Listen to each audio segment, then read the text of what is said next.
Hi, it's me again with Corel Tips and Tricks. I can't really stop. I said I was going to make another video, but the shape I've created just wouldn't work. But I made this pattern that's pretty cool. And all I did, I took my mentor's suggestion and I double clicked and put the rotation of that node, and then I rotated 120 degrees and then a control D, and you get that item. Then you could either group it or not, but just control D to make a duplicate, and then move that corner node up to there.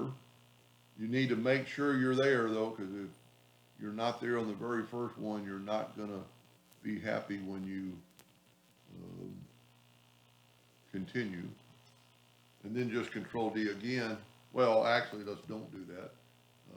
Let's control D again and then put this tip of that one right there. And once again, and this is where it might help you, because it'll actually let you check on that same item again. But a lot of times if you do too much work, you can't do it.